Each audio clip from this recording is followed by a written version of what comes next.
बेवहाय बिथांमोननि जितु गणेश कछारीनि दैदेननायावनो जादों बिथाङा जों गामियाव खाना जाफैदों सानै न'खरनै न'खरथामसो सापर्ट दङ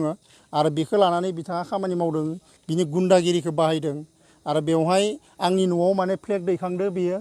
माने गावनो फैनानै बेवहाय गाव माने 3 सकाव थादो बिनि उनाव गाव माने दैखांदो आरो बिनि अनगायैबो बे लामाजों आंनि हाबलाय ओंखारलायाव गेट बानायदों बे मा इंगित बुजायदों जे बिथाङा जे फैबाय थानाय समाव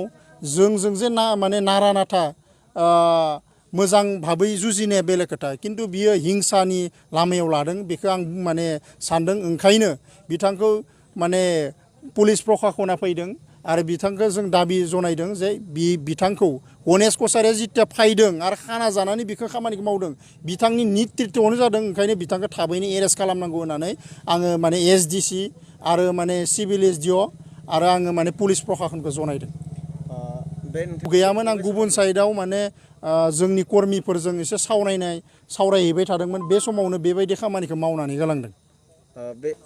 मानो बुंनो हाया जानो गणेश कछारीयानो फैदों बे गामियाव आरो गणेश कछारीयानो थुदों बिखौ बिनि नेतृत्वआवनो बे बुंनाय थिननायनि थाखायनो गणेश कछारी थिननायखायनो बेबायदि थुदों जोंहा बबेबा लामायाव माने गेट होनांगौ फ्लेग थुनाय बेयाव जेबो बुंनांगौ गैया पिडब्लिउडि लामायाव थुबा माने रायजोनि लामायाव थु जोंहा बेबायदि बुंनांगौ जेबो गैया किन्तु बिथाङा बे जे आंनि न'आव आरो आंनि थांलाय फैलायनि बे केन्डिडेटनि बे गामियाव जितु माने गेट थुनानै गालांदों बे बिराद माने इलेक्सननि जि माने सिस्टेम बेखौ माने भायलेट खालामदों आरो बिनि थाखायनो बिथांखौ थाबैनो एरेस्ट खालामनांगौ दादागिरि गुन्डागिरि बे सोलिनाय नङा आरो बिनिखायनो जों बुंदों जे इउपिपिएल दोलोनिफ्राय जे बिथांखौ थाबैनो एरेस्ट खालामनांगौ आरो हायोब्ला बिनिनो माने नमिनेसन गथायनायखौ केन्सेल खालामना नांगौ बेबायदि मानसिया थास्लायस्लाय मोजां मानसि माने केन्डिडेट जाना थानाया मोजां माने दिनैनो दानो होनो थांगासिनो दं आङो एफआइआर होगोन बिनि सायाव খুবেই আমাৰ মানে এটা বেয়া লাগাৰ মানে পৰিৱেশ মানে সৃষ্টি হৈছে বুলি ক'ব পাৰোঁ যিহেতু এই বিটিএডিত যি ইলেকশ্যনৰ মানে এটা প্ৰভাৱ পৰি আছে নিৰ্বাচনৰ প্ৰচাৰ প্ৰভাৱ পৰি আছে খুব সুন্দৰকৈ প্ৰতিটো সমষ্টিতে খুব সুন্দৰকৈ মানে কি হয় নিৰ্বাচন প্ৰচাৰ চলাই আছে ইতিমধ্যে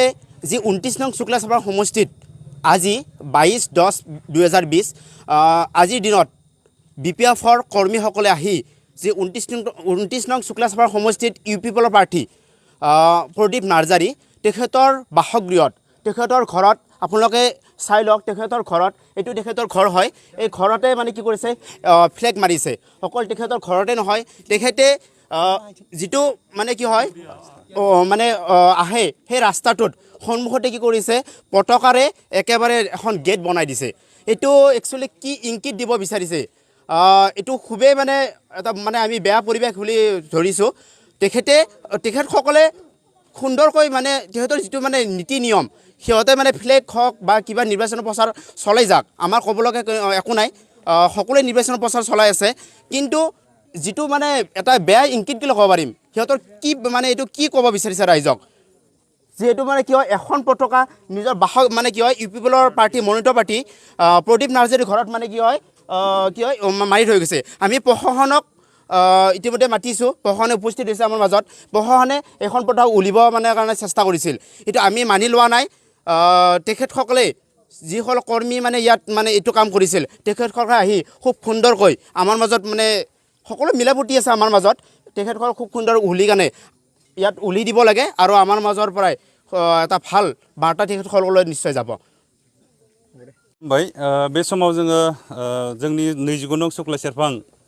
समष्टिनि बिजाथि बिथां प्रदीप नार्जारीनि न'आव दंफैयो दिनैहाय जोंनि शुक्ला सेरफां समष्टिनिनो बिपिएफ दोलोनि मानगोनां बिथां गणेश कछारी बिथांनि दैदेननायावनो दिनैहाय मोनसे अगणतान्त्रिक मोनसे हाबाफारि बिथांमोना मावनानै थांबाय जेरावहाय बिथांमोना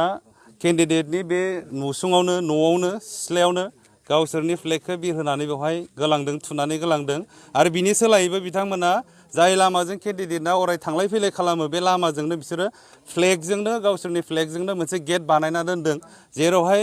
बिथांमोना बे फ्लेगखौ बानायनायनि कुनु मोनसे गोनांथियानो गैया दिनैहाय जों बुंनो नागिरदों जे बे फ्लेग बानायनायनि गेजेरजों गाबोनो जुदि सोरबाया बेखौ थामथि सुबुङारि गोहोआ जुदि सोरबाया बेखौ गाबोनो सेफायनानै गालांबा जोंनि गेजेराव मा मोनसे थासारि सोमजिगोन